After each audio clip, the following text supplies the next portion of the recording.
En Primera de Reyes, capítulo 3, vamos a analizar y vamos a desarrollar una conferencia que se llama La sabiduría en la oración.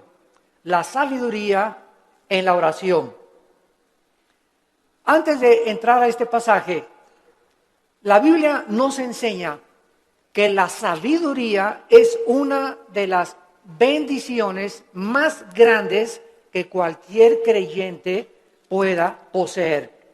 En Proverbios capítulo 3, Proverbios 3 del 13 al 18, escribió Salomón: dichoso el hombre o bienaventurado el hombre que haya la sabiduría. En otras palabras, hay que buscarla, porque para hallar tenemos que buscar. El que la encuentra y que obtiene la inteligencia, porque su ganancia, o sea, es mucho mejor ganar y tener sabiduría que toda la plata y que todo el oro que pudieras algún día amontonar. Más preciosa es que las piedras preciosas, y todo lo que puedes desear no se puede comparar con la sabiduría. Largura de días está en su mano derecha, en su izquierda riquezas y honra. Sus caminos son caminos deleitosos, todas sus veredas son paz. Ella es árbol de vida a los que de ella echan mano, y dichosos son los que la retienen. Siendo que la sabiduría es tan importante que el dinero, una vez yo le pregunté a Dios: oh Dios, ¿por qué dices que es más importante la sabiduría que el dinero? Porque la mayor parte de la gente diría: bueno, yo prefiero 1000 veces tener dinero que sabiduría. Y la respuesta la vamos a encontrar a través del desarrollo de esta conferencia, porque les voy a dar un adelanto. Si tú tienes dinero y no tienes sabiduría, el dinero que tienes lo vas a malgastar. Lo vas a usar en cosas y en vanidades ilusorias que se convierten en una maldición para tu vida. Escúchame muy bien. Personas que tienen dinero y no saben cómo usarlo, el dinero se convierte en una maldición para sus vidas. Pero si tú tienes sabiduría antes de tener dinero, cuando tengas dinero vas a saber cómo usarlo, dónde usarlo y a qué horas usarlo. Entonces, cuando nosotros tenemos sabiduría, antes que tener una carrera, antes que tener dinero, antes que casarnos, comenzamos a tener la capacidad de saber usar lo que Dios nos ha dado. La sabiduría tiene una definición que es la siguiente, a los que la quieran apuntar. La sabiduría se puede definir como la capacidad o la habilidad para poder entender y discernir qué hacer, cómo hacerlo y cuándo hacerlo. Es la capacidad para poder entender y discernir qué hacer, cómo hacerlo y cuándo hacerlo. También podríamos decir que la sabiduría es la capacidad para saber aplicar el conocimiento. El conocimiento nos lo da la Biblia. Y muchos que me escuchan ya saben que dice la Biblia en Efesios 5, maridos, amen a vuestras mujeres. Eso dice la Biblia, ¿verdad? Y todos los varones dicen, amén, amén, amén. Sin embargo, si yo tengo ese conocimiento nada más intelectual, y en mi casa yo no soy una persona caballerosa con mi esposa, una persona que la respeta, una persona que tiene consideraciones con ella, una persona a la cual yo tengo que tratar como un vaso más frágil, si yo no pongo en práctica lo que yo conozco, no puedo tener sabiduría. La sabiduría entra a mi vida cuando practico lo que yo sé. Porque hay muchos de ustedes que conocen mucho de la Biblia tal vez, o mucho de teología, o que nos están escuchando por televisión, sin embargo, no viven lo que conocen. Dicen una cosa y hacen otra cosa. Y ahí es cuando la personalidad se comienza a desintegrar. Cuando nosotros decimos una cosa y hacemos otra cosa, nuestra mente se comienza a dividir. En la psicología se le llama esquizofrenia, que significa mente dividida. Antes de que se definiera la esquizofrenia, en Santiago capítulo 1, la Biblia decía hace 2000 años, el hombre de doble alma. Se tradujo el hombre de doble ánimo. La palabra griega es nepesh, que es alma, es inconstante en todos sus caminos. Una persona con la mente dividida no puede ser igual en el trabajo, ni en el autobús, ni en la tienda, ni en el supermercado, ni en la escuela, ni en su casa. Una tiene una personalidad con sus amigos, tiene otra personalidad en la iglesia, aquí llega a la iglesia con cara de San Anselmo o de Santa Rita de Casia. Tiene otra personalidad allá en su trabajo. Son personas que tienen 2 o 3 personalidades porque están desintegrados. Ante sus amigos son aquí, no, allá por aquí. En la iglesia aquí santo, santo, santo. En su familia son otra cosa. No son de una sola pieza, como decimos en México. Y Dios quiere que tú seas de una sola pieza. Que seas como eres aquí, allá, en la escuela, con tus amigos, a donde quiera que vayas. Y no lo eres porque no eres sabio, porque no tienes sabiduría. ¿Y por qué no tienes sabiduría? Porque no practicas lo que conoces. Ahora, ¿quién nos da esta sabiduría? La Biblia a través del Espíritu Santo. Porque la sabiduría no es amontonar conocimiento, como dicen en este mundo, esa persona es muy sabia, ganó el premio Nobel de Medicina, ganó el premio Nobel de Literatura, y se les consideran, o el científico Stephen Hawking en Inglaterra, que es el científico más grande ateo del mundo, lo considera una persona sabia. ¿A qué le llaman sabia a la gente? A los que tienen mucho conocimiento en determinado área académica. Pero la sabiduría de Dios es la capacidad para vivir, para ser papá, para educar a los hijos, para saber cómo educar a mi esposa, para tratar con el problema de mi hijo, para tratar con el problema de mi hija, para resolver los problemas en mi trabajo.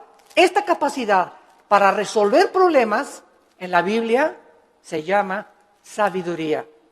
Porque hay mucha gente muy inteligente, con mucho conocimiento, sin que sepa cómo vivir. La persona que posee la sabiduría sabe distinguir entre el bien y entre el mal. Manifiesta una conducta responsable, sabe cómo actuar en diversas circunstancias, sabe cómo vestirse en diferentes circunstancias, sabe cómo usar el dinero y sabe cómo dirigir o gobernar una nación, una familia, una empresa y una iglesia. La sabiduría le da la capacidad a los gobernantes de tener un rumbo adecuado en la nación. ¿Qué es lo que vemos ahorita en el mundo? Un mundo de naciones, más de 200 naciones, con gobernantes, la mayoría sin sabiduría.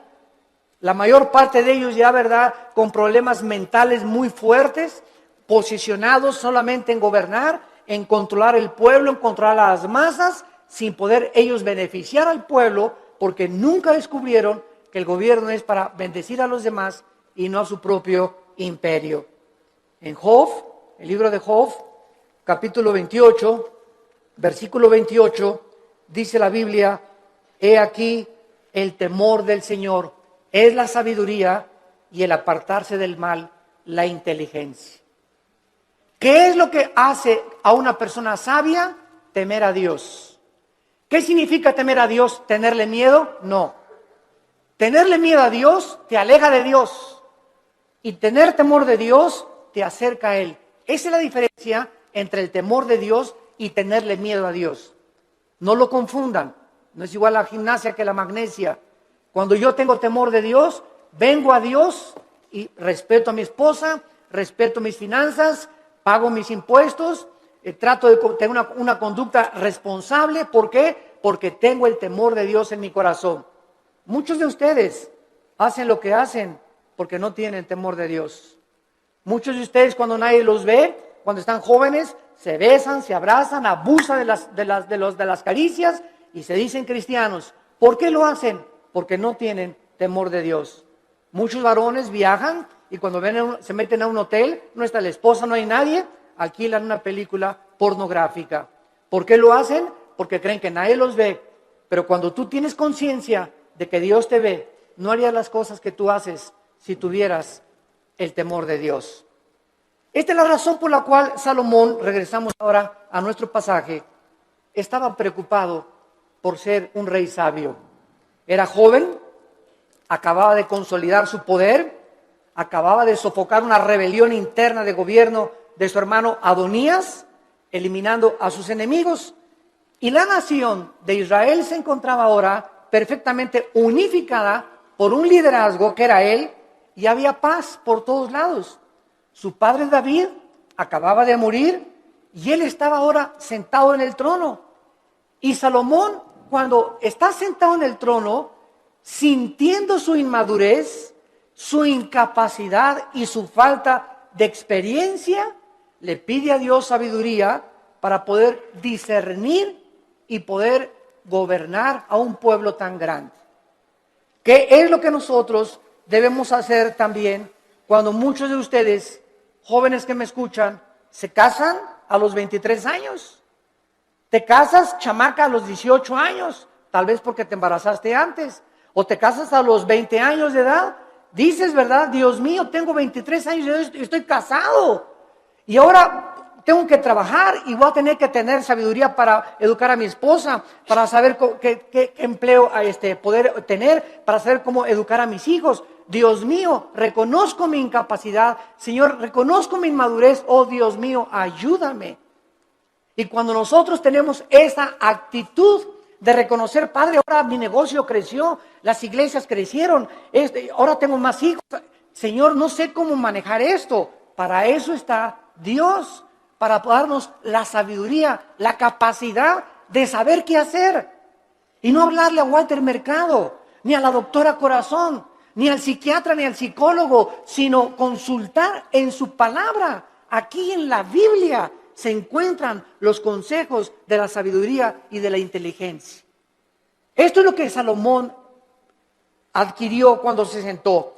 Y vamos ahora a darle lectura al primer capítulo del primer libro de los Reyes, capítulo 3.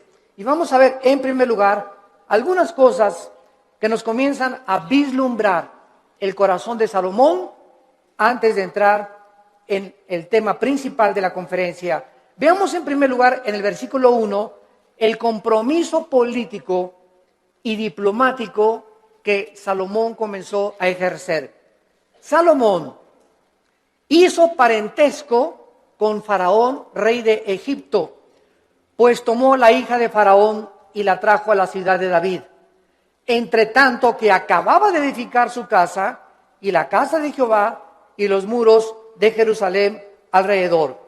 Salomón, entrando a su reinado, inmediatamente supo que necesitaba a Egipto, que necesitaba a Siria, que necesitaba a Jordania, que las naciones de alrededor eran importantes para poder tener una buena relación política y diplomática. No quería la guerra. Entonces, Salomón, en aquel tiempo, los países hacían alianzas dando a la hija del rey al hijo del otro rey o al rey mismo. Entonces, los matrimonios en tiempos de Salomón eran por compromiso político. No necesariamente Salomón se enamoró de la hija de Faraón, tal vez ni la conoció, sino simplemente al ser la hija de Faraón de Egipto y casarse con Salomón, rey de Israel, Egipto e Israel hacían una unidad, hacían un compromiso a través del matrimonio. Es lo que significa la palabra hebrea parentesco en el versículo 1. No veo que muchos tengan sus Biblias en esta mañana. Trajeron el Calimán. La palabra parentesco es la palabra chatán en el hebreo. Chatán, que significa compromiso a través de un matrimonio político. Es la palabra que usaban para poder llevar a cabo los matrimonios políticos. Muy bien. Sin embargo, cuando Salomón adquiere el compromiso por política y diplomacia con la hija del faraón, Salomón estaba violando una ley que dice en el libro de Deuteronomio, capítulo 17, versículo 14. Deuteronomio 17, 14, que Dios había dado en el monte Sinaí a Moisés para los gobernantes. Dice Deuteronomio 17, versículo 14, cuando hayas entrado en la tierra que Jehová tu Dios te da, y tomes posesión de ella y la habites, y digas, pondré un rey sobre mí, como todas las naciones que están en mis alrededores, ciertamente pondrás por rey sobre ti al que Jehová Dios escogiere. De entre tus hermanos pondrás rey sobre ti. No pondrás hombre extranjero que no sea tu hermano, pero él no aumentará para sí caballos, ni hará volver al pueblo a Egipto, con el fin de aumentar caballos, porque Jehová los ha dicho, no se vuelvan nunca por este camino. Versículo 17, ni tomará para sí muchas mujeres. Dios siempre estuvo en contra, ¿verdad?, de la poligamia, siempre, siempre.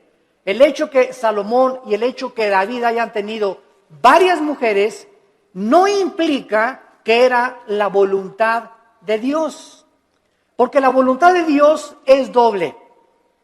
La voluntad de Dios es permisiva y la voluntad de Dios es directiva. Dios te da permiso de que te cases con ese roto quinto patiero. Dios te da permiso de que te hagas socio de esa persona que no es cristiana. Pero no significa que al permitirte Dios que hagas lo que hagas, no significa que era su voluntad que te casaras con ese muchacho o con esa muchacha, porque lo hiciste encaprichado en hacer algo y Dios nos deja que nosotros recojamos las consecuencias de lo que hemos arado y de lo que hemos sembrado. La cosecha es de nosotros, pero no significa que era la voluntad directiva de Dios. La voluntad directiva de Dios es: yo tengo para ti una mujer que te va a ser fiel, que va a ser la mujer de tus hijos. Espera el tiempo en que yo te la traiga. Si tú te impacientas, te casas con la equivocada y te va como infierno. Y después cuando te cases, pues es que Dios, si hubiera querido, hubiera impedido que me casara con Chencho. ¿Sabes una cosa? Dios te dejó que te casaras con Chencho y claro que lo podía impedir, pero si lo hubiera impedido, hubiera violado tu libertad, el libre albedrío. Y ya no seríamos, ¿verdad?, personas, agentes morales, seríamos robots y seríamos títeres de un Dios que Él hace lo que Él quiere. Y Él nos ha dado el libre albedrío para que seamos responsables de las decisiones y las consecuencias que las decisiones que hagamos vamos a recoger. Vamos a ver después cómo acabó Salomón precisamente por estas decisiones equivocadas que llevó a hacer. En segundo lugar, dice el versículo 2 que hasta entonces, o sea, hasta el tiempo de Salomón, el pueblo sacrificaba en los lugares altos, donde regularmente los paganos hacían los sacrificios. Y Dios nunca quiso que Israel sacrificara en los lugares altos, pero hasta que Salomón acabó el templo y se ofrecieron sacrificios en el lugar donde Dios quiso que se ofrecieran, Dios permitió que se llevaran a cabo sacrificios en los lugares altos. Dice el versículo 2, porque no había casa edificada al nombre de Jehová hasta aquellos tiempos. Salomón tenía una capacidad, en segundo lugar, como constructor. Si ustedes leen todo el primer libro de Reyes, es increíble la arquitectura, la hermosura de la decoración del templo de Salomón, de los cuadros que mandó traer. Tenía 12, su trono tenía leones de oro en las escaleras. Su trono donde Salomón se sentaba era de oro puro. Nunca ha habido, nunca en la historia, ni Bill Gates, ni el señor Slim, ni los Kennedy, ni los Rothschild, ni ningún millonario ha tenido el dinero que ha tenido y las riquezas del rey Salomón. Pero al mismo tiempo que Salomón ha tenido las riquezas inimaginables que cualquier persona haya podido alcanzar, ni los árabes tampoco, ni los sheiks en Arabia, Salomón al mismo tiempo, vamos a ver, era el hombre más sabio de toda la historia que ha existido. El hombre más sabio, imagínense, tenía millones de billones de riquezas y al mismo tiempo tenía la sabiduría que al final de su vida la hizo a un lado y pues ya es otro cantar, ¿verdad? Él se aparta de Dios, apostata y después regresa a Dios y escribe el libro de Eclesiastés, que es el compendio de sabiduría después de Proverbios más grande de toda la Biblia, el libro de Eclesiastés.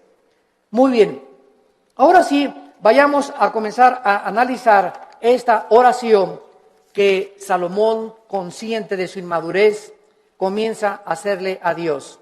Dice el versículo 5, y se le apareció Jehová a Salomón en Gabaón. Se le apareció Jehová a Salomón en Gabaón. ¿A cuántos de ustedes se les ha aparecido Dios? Todos podemos decir, ¿verdad? A ninguno. Pero esto es una verdad parcial, porque cada vez que hables la Biblia, se te aparece Dios. Ya no tenemos manifestaciones visibles de Dios, ni audibles, como en los tiempos antes en el Antiguo Testamento.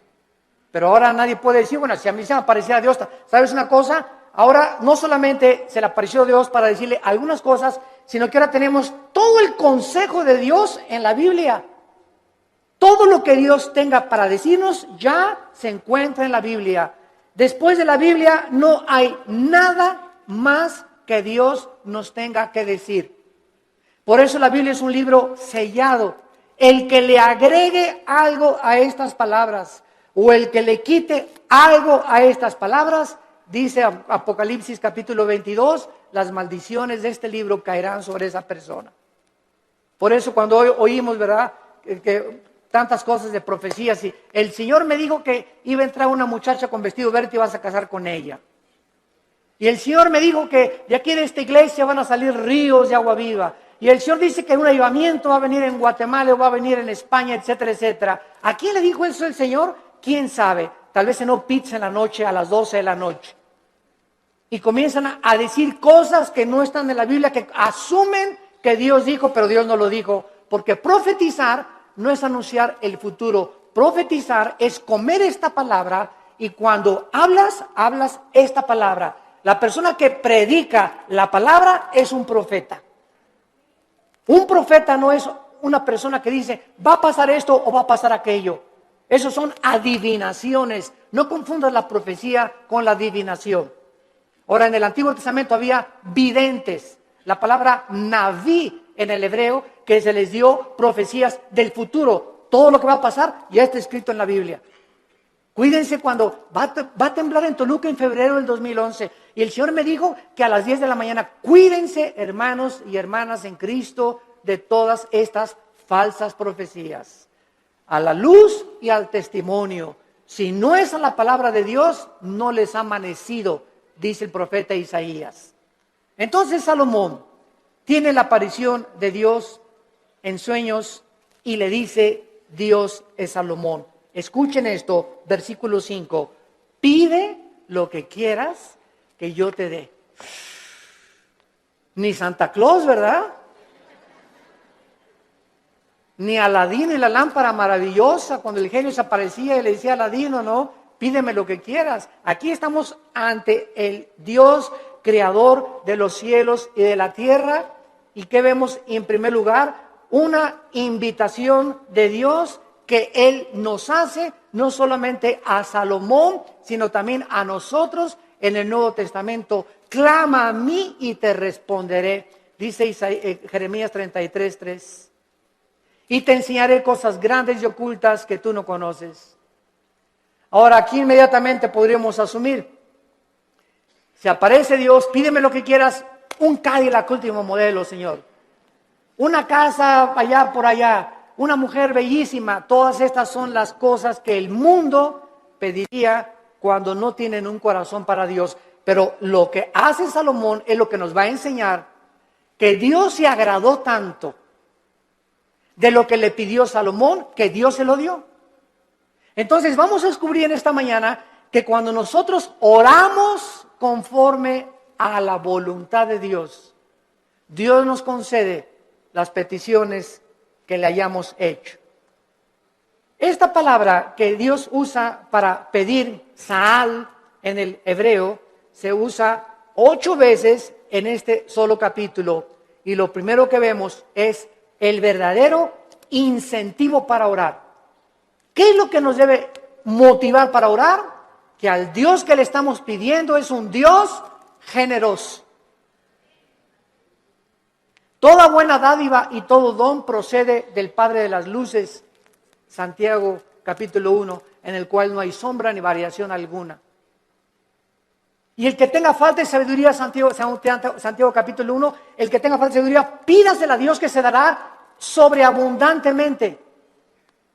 Efesios 3:20, y aquel que es poderoso para hacer todas las cosas mucho más abundantemente de lo que le pedimos o ni siquiera nos imaginamos, según el poder que actúa en nosotros.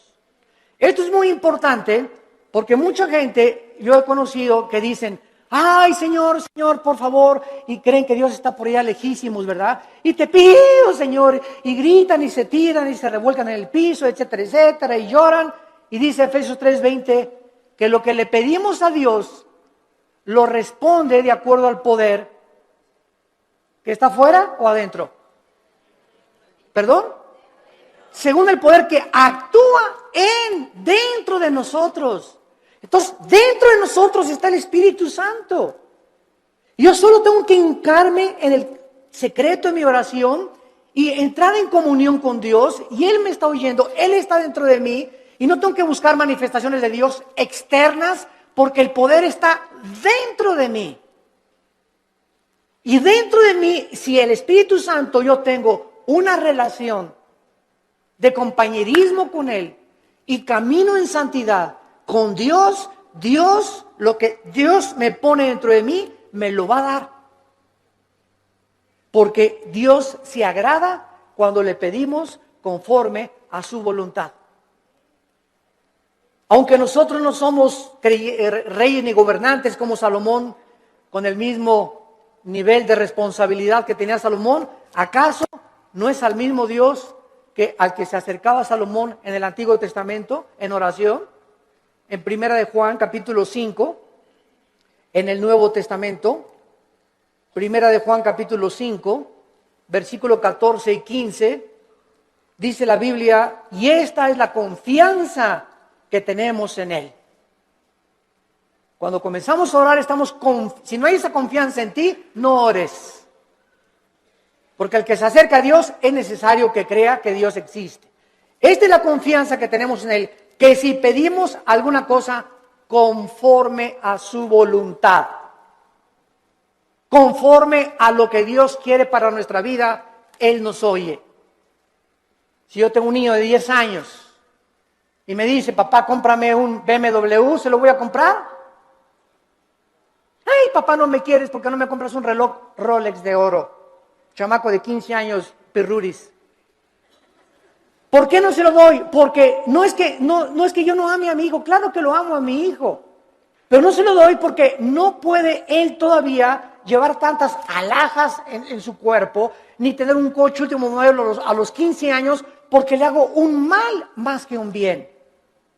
Ahora, si él comienza a conocer, si mi hijo tuviera la sabiduría a los 10 o 15 años de conocer que él no tiene la madurez para poder usar las cosas que él quisiera, no me pediría eso.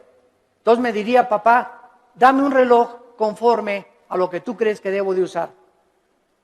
Dame un coche, conforme el coche que tú quieras, dámelo. Ya no le pediría un Cadillac, sino, Señor, lo que tú me quieras dar. Entonces, es importante que nosotros sepamos cuál es la voluntad de Dios para nuestras vidas. ¿Y cómo la puedes saber? Leyendo la Biblia. ¿La lees diario? ¿La memorizas diario? Este año, si te pasara aquí al frente, a ver, pásala aquí, Pancholín. ¿Cuántos versículos ahorita, dinos de memoria a toda la iglesia, o cuántos capítulos de la Biblia memorizaste en el año 2010? ¿Te sabes el Salmo 23 de Perdis? ¿Te sabes de Perdis el Salmo 91? ¿O nada más sabes Juan 3:16? De tal manera amó Dios al mundo que dio su Hijo unigénito. ¿Cuántos versículos memorizas a la semana? Si tú no memorizas la palabra de Dios no la puedes guardar en tu mente.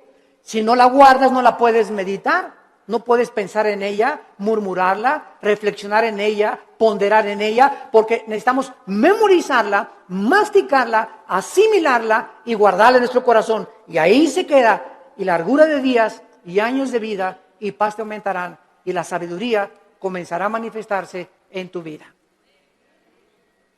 Hermanos, el cristianismo no es venir aquí solamente el domingo, de 9:30 a 11 de la mañana, o de 12 a 3 o al servicio a la iglesia que tú vayas. El cristianismo es creer lo que Dios dice. Josué de día y de noche medita en este libro de la ley, le dijo Dios en Josué 1:8 y 9, para que prosperes. Ay, hermano, no salgo de perico perro. Y en el 2010 no me alcanzó ni para la colegiatura, no tengo ni para el aguinaldo, no tengo esto, no tengo aquello. Y Dios te pregunta, ¿y por qué si tienes un padre millonario? Es como el que estaba sentado ahí en la banqueta sin zapatos y con un taquito y nada más así. Y llega una persona, ¿y quién eres tú? Soy hijo del rey de Inglaterra. ¿Y por qué estás sentado en la banqueta? Y traía el muchacho una chequera aquí. Pues porque no creo que mi papá me vaya a lo que me tenga. Mira, la chequera la tienes en blanco y tu papá te dio la chequera en blanco para que pongas la cantidad de los cheques que tú quieras. No tienes por qué estar como un limosnero pidiendo en la calle. Y la chequera es la Biblia. Tenemos la chequera de Dios para que la guardemos aquí en nuestro corazón y no andemos ahí mendigando ni causando lástimas. Tenemos un Padre que nos quiere dar todo, pero ¿por qué no nos los da? Porque le pedimos conforme a nuestros gustos. Le pedimos cuando lo necesitamos, cuando tenemos una tragedia, cuando viene un problema moral, cuando nos enfermamos, cuando estamos en el hospital. Señor, ayúdame. Señor, te pido, mi hija se fue de mi casa. Ayúdame con este negocio y ya no tengo dinero y no me alcanza. Pero los días anteriores, los meses anteriores, ¿has tenido compañerismo con Él? ¿Lo has amado con todo tu corazón? ¿Eres santo? ¿Amas a tu esposa? ¿Bendices a tus hijos? ¿Les enseñas la palabra de Dios a tus hijos? ¿Eres honesto en tus negocios? Entonces Dios no puede darte, porque el que es infiel en lo poco, en lo mucho lo es. Si Dios te bendijera y te diera y te ayudara, te echaría a perder, porque no tienes la sabiduría para vivir y tener lo que Dios te quisiera dar. Reflexionen y mediten en esto profundamente, santos de Dios. A continuación, dice el versículo del 6 al 8, no solamente que tenemos el incentivo para orar, la generosidad de Dios. Ahora veamos el fundamento de la oración, la seguridad de que Dios nos va a oír. Dice el versículo 6 y 7, Primera de Reyes capítulo 3, si Salomón dijo, dame un Cadillac, hazme millonario, dame $1,000,000 y le doy $500,000 de ofrenda a la iglesia. Es la oración de casi todos los cristianos. Bendíceme, Señor, si me das 5 millones de pesos, te prometo que le doy 3 millones de pesos a la iglesia. ¿Sabes una cosa? ¿Cuánto tienes ahorita en el bolsillo? Pues ahí tengo como unos 5,000 pesos. Primero sé fiel con los 5,000 pesos antes que me pidas 5 millones de pesos. Y si no has sido fiel con lo poquito que te he dado, tampoco lo vas a hacer cuando yo te lo dé. A mí no me ves la cara, dice el Señor. Dios no puede ser burlado. Entonces tenemos que entender eso, ¿verdad? Vean ustedes ahora cuando Dios le dice a Salomón, pídeme lo que quieras. ¿Por qué Dios le concedió a Salomón lo que le concedió? Salomón le contestó, en primer lugar, tú hiciste gran misericordia a tu siervo David, mi padre. En primer lugar, recuerda, antes que nada, antes de pedirle, recuerda lo que él había hecho con su padre anteriormente. Dice a continuación, porque él anduvo delante de ti en verdad, en justicia y con rectitud de corazón para contigo. En segundo lugar, recuerda que su padre recibió de Dios lo que recibió porque David anduvo en integridad. ¿Qué es integridad? Hacer lo que nosotros decimos. Vivir lo que nosotros predicamos. Si tú predicas una cosa y vives otra cosa, no eres una persona integral, íntegro. Te estás desmoronando, te estás desintegrando, tu mente se está dividiendo y se puede dividir en 2 partes, en 3 partes, hasta en 4 partes. Y después los psicólogos entran y dicen, desórdenes múltiples de la personalidad humana. Personas que tienen hasta 5 personalidades y que se consideran como psicópatas, que ya tienen que ser internados en un hospital para enfermos mentales, que nunca su problema fue el problema mental, su problema fue que nunca resolvieron sus pecados pasados. No quisieron oír la voz de Dios en sus corazones. En tercer lugar, dice David, y tú le has reservado esta tu gran misericordia en que le diste hijo que se sentase en su trono como sucede en este día. Salomón, antes de pedirle nada a Dios, recuerda que el hecho de que él esté sentado donde él está sentado como rey, no es porque él lo mereciera. Era inmaduro, no había hecho nada para Dios, estaba construyendo apenas el templo, sino que Salomón dice, yo estoy como estoy y yo estoy como rey de Israel porque tú hiciste un pacto con mi papá. Y por la misericordia que le tuviste a mi papá, yo estoy sentado aquí. Yo no merezco estar sentado aquí. Lo estoy por causa de la misericordia que tú tuviste para con mi padre. Y esto es algo muy importante porque muchos de ustedes están donde están por las oraciones de tu mamá, por las oraciones de tu padre, tal vez las oraciones de tu abuelo que tú no llegaste a conocer. Pero Dios nos ha prometido, la generación de los justos será bendita. La generación de los justos será bendita y sus hijos heredarán la tierra. Salmo 112, 1 y 2. ¿Qué significa esto? Que aunque tengamos nosotros todavía hijos que vemos que no vienen al camino, yo conozco muchos grandes hombres de Dios, muchos misioneros que murieron y sus hijos no eran cristianos y se salvaron después de que se murieron los papás. Pero Dios cumplió su palabra. Entonces, el hecho que muramos y no alcancemos a ver a muchos de nosotros, a todos nuestros hijos salvos, no implica que Dios no va a cumplir su palabra. Dios va a cumplir su palabra. Y nuestros hijos son benditos. Y aunque ahorita pertenezcan muchos al diablo, Dios los va a arrebatar de sus garras. ¿Y sabes por qué? Por la misericordia que Él tiene con nosotros, sus padres, que caminamos con Él. Pero si tú no eres un padre que caminas con Dios, si tú no eres un padre fiel con Dios, si tú no caminas en santidad, estas promesas no pueden tener cumplimiento. La misericordia de Dios es sobre los que le temen y sobre de ellos hará conocer sus pactos. Y vemos enseguida cuando le dice Dios, cuando le dice Salomón en el versículo 6, finalmente, tú le has reservado esta misericordia en la que le diste hijo que se sentase en su trono, como sucede en este día. Vemos la fidelidad de Dios de una forma maravillosa.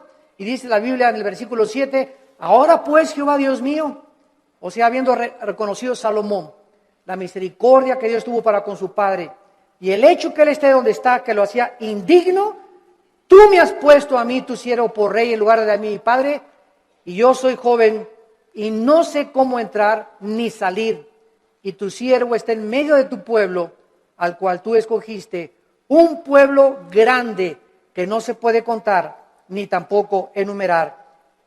Salomón finalmente comienza a orar porque al recordar la misericordia con su padre, sabe que lo que Dios dice lo cumple. ¿Qué hace que nosotros oremos? La fidelidad de Dios. Dice en Efesios 3:20, y aquel que es poderoso para hacer las cosas mucho más abundantemente. Tú le pides a Dios algo, lo que Él te va a contestar es mucho más allá de lo que tú te imaginaste que te iba a contestar. Yo recuerdo, les conté hace algún tiempo, en 1977-78, yo comencé a entrar al ministerio de tiempo completo. Yo trabajaba en un hotel en Acapulco, el hotel que es ahora el Emporio, creo, el Continental, estaba de gerente general del hotel. Y cuando entro en el 77-78, me fui de misionero con unos misioneros norteamericanos, nos llevaron a la Sierra de Guerrero con la frontera con Oaxaca, Coajincunapa, la Costa Chica, la Costa Grande. Todo eso anduve 3 años de misionero. Y en toda esa época de misionero, pues llegaba a mi casa y Alan estaba chiquito y comíamos mangos, comíamos frutas, no teníamos para comer, porque me daban un cheque de $50 a la semana, o sea, $200 al mes, pues, solamente no se alcanzaba para comer víveres. Vivíamos en un bungalito por pie de la cuesta en Acapulco, y lo único que teníamos en la casa era colchones, no teníamos estufa, no teníamos nada, una parrilla eléctrica. Ahí cocinábamos el pescado que yo iba a pescar, ¿verdad?, al mar. Entonces, durante todo ese tiempo, Dios me mostró su fidelidad. Nunca nos faltó pescado, nunca nos faltaron mangos en los árboles, ni tampoco manzanas, y peces. Aventaba el anzuelo y a las 2-3 horas agarraba 3 o 4 huachinangos y grandes peces, y comíamos ostras, y comíamos las cucarachas que se pegaban en las piedras. Me bajaba a bucear y las raspábamos así con limoncito, ¿verdad? Ricas así, y eso es lo que comíamos por 3 años. Hasta 1985 pasaron 8 o 9 años de mi ministerio cuando por primera vez compramos un refrigerador. Compré una lavadora de esas que vendían en Salinas y Rocha, de esas que chun chun que hacen así, para acá y para atrás. Las señoras ya saben cuáles son, ¿verdad? Así es, las lavadoras antiguas. Pagué como 3 años en pagarla, y hasta el 85 me regalaron una camioneta combi usada con 80,000 kilómetros, y en esa nos transportábamos después de tantos años de caminar.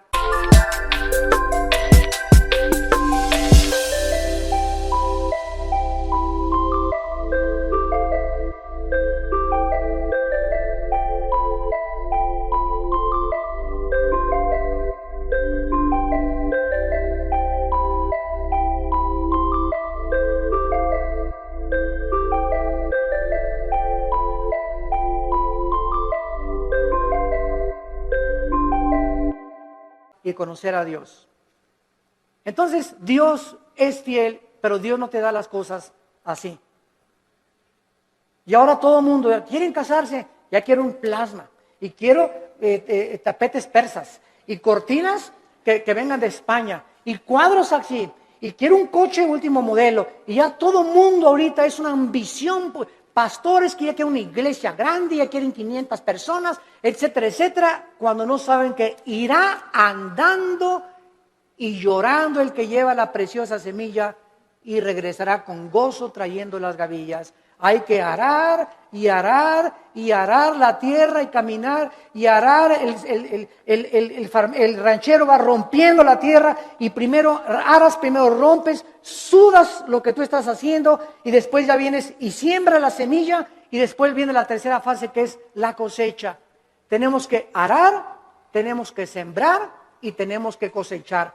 Pero si tú no trabajas, si tú no aras y no siembras, ¿por qué esperas recoger?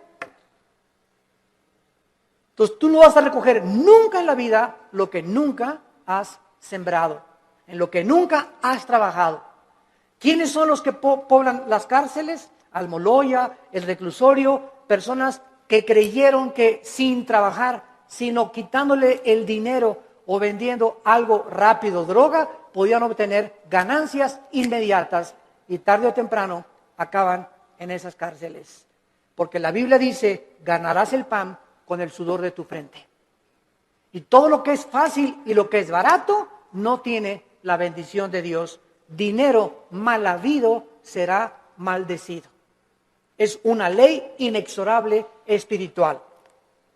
Salomón, pues, comienza a decirle a Dios: yo soy joven, no sé cómo levantarme, no sé cómo gobernar, no tengo la madurez, y quiero, por favor, Señor, versículo 7, que me des a mí, versículo 8, la capacidad para poder gobernar. Cuando Dios le dijo a Salomón: pídeme lo que quieras, Dios estaba probando el corazón de Salomón. Y cuando venimos en oración y le pedimos a Dios, de la abundancia de las palabras, de la abundancia del corazón, habla la boca. Lo que tú le pides a Dios denota y manifiesta lo que realmente quieres en tu corazón. Y vamos a ver el gran secreto de por qué Dios le contestó esta oración. En el versículo 7 y 8, Salomón reconoce que él no tiene la capacidad de gobernar un pueblo tan grande, ni numerarlo por tanta y grande multitud. Su principal capacidad de la cual él comienza a reconocer es que él necesitaba una cosa importante. Versículo 9. Dale, es lo primero que Salomón le pide. Dame un corazón entendido. Por favor, la palabra entendido es shama, que significa oír o escuchar. Vamos a ver, vamos por orden, esto es muy importante, síganme con cuidado. Dame un corazón que sepa escuchar a la gente. Es lo que significa entendido. Shama viene de la palabra hebrea Shema.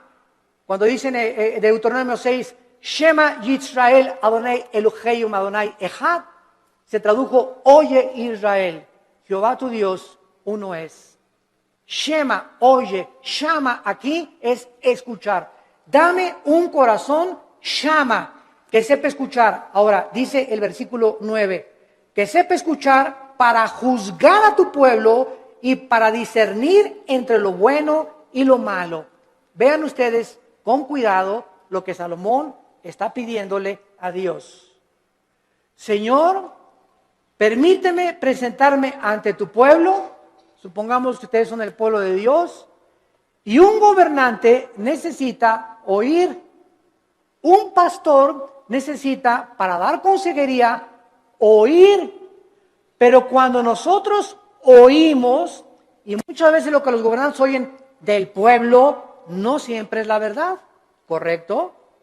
Porque ve una señora, y mi esposo esto y el otro, y bla, bla, bla, bla, y bla, bla, bla, bla. Y el pastor o el cristiano que oye a la esposa y asume que la esposa tiene razón, sin haber oído la otra parte, al esposo, es una persona sin inteligencia ni tampoco discernimiento. Entonces, no creas todo lo que la gente te dice. Y ya supiste que fulano y tal, bla, bla, bla, bla, bla, bla, bla, bla. Y ya supiste que fulanita la vio la noche y bla, bla, bla, bla. Y ya viste lo que se dijo ese pastor que bla, bla, bla, bla, bla. Ten mucho cuidado cuando tú oigas y asumas que lo que te están diciendo es verdad. Entonces, ¿qué necesitamos para saber si lo que nos están diciendo es verdad o no es verdad? Necesitamos discernimiento. Y el discernimiento es una capacidad que el Espíritu Santo da para poder distinguir entre el bien y entre el mal, entre la mentira y la falsedad, entre lo que es real y lo que no es real. Y esta capacidad no la da ningún libro, ninguna escuela, ningún seminario, la da Dios. A los que han aprendido antes escucharlo a Él. Cuando tú vienes a la Biblia, ¿a quién estás oyendo? A Dios. Y tu contacto con la Biblia es diario, la lees y la memorizas y la guardas y la lees en la mañana y antes de acostarte y estás en contacto con la Biblia. Entonces, al estar oyendo a Dios, automáticamente el Espíritu Santo, la palabra de Dios la convierte en discernimiento. Y tú comienzas a manifestar una capacidad en la vida para que cuando estés escuchando algo tengas el juicio adecuado para juzgar. Hasta nuestros hijos. Llega Pepito, papito, pues son mustios los chamacos, ¿verdad? Pegó, y no es cierto que le pegó, sino que él viene así porque él le pegó al otro. Pero son expertos los niños en venir en culpar al otro hermanito antes de que sepan que él fue el culpable y le pegan a él. Entonces viene corriendo y cuando el papá ya sabe, espérame, ya te conozco, mijito, ¿verdad? A ver, ya sé, ¿verdad? Y le hablas al otro hermanito y ya sabes que lo que te quiere es chantajear. Entonces comenzamos, no nos inclinamos porque a Pepito lo quiero mucho, mis sentimientos los crucifico, quiero hacer justicia con mis hijos y que mis hijos sepan que soy parejo con todos. Cuidado con los consentidos, porque esto no es de Dios. Este fue el problema de José en el Antiguo Testamento, cuando su padre Jacobo lo consintió demasiado, los hermanos comenzaron a tener envidia y acabaron vendiéndole a Egipto.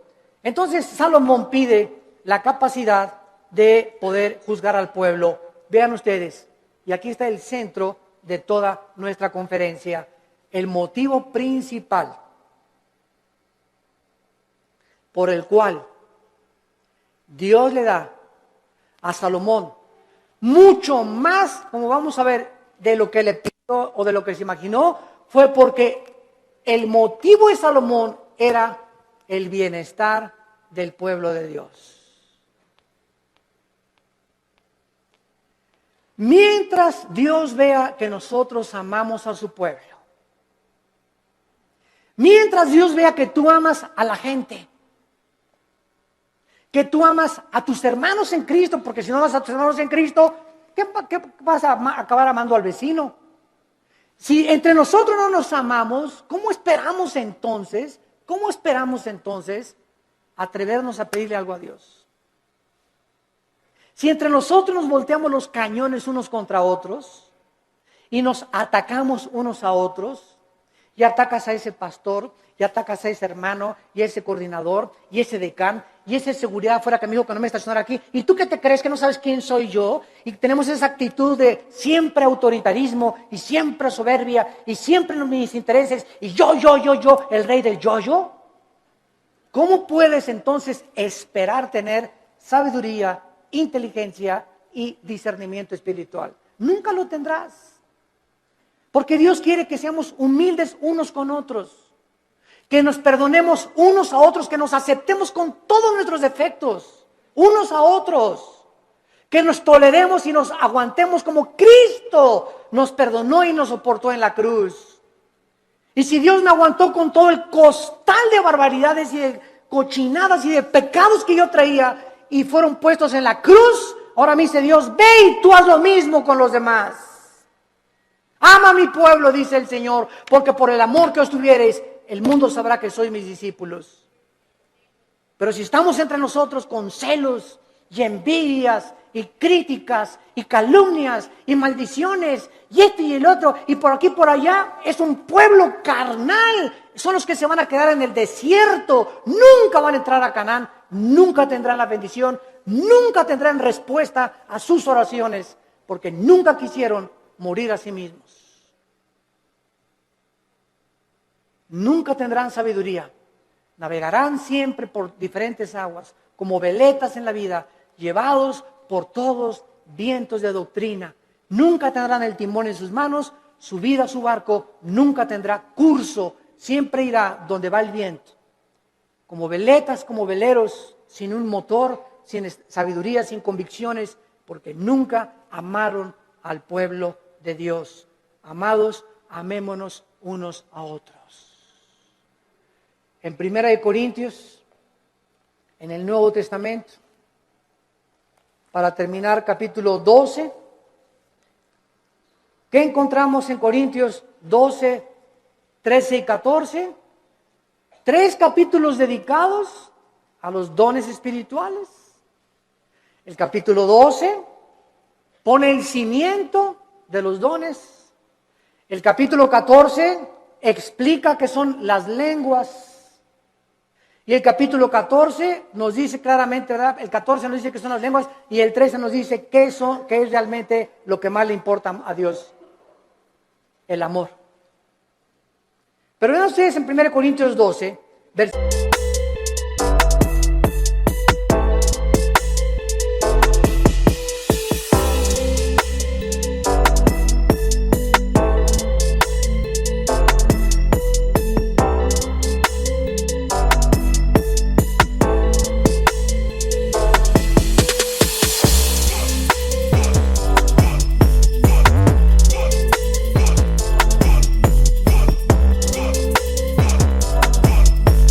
4 al 7,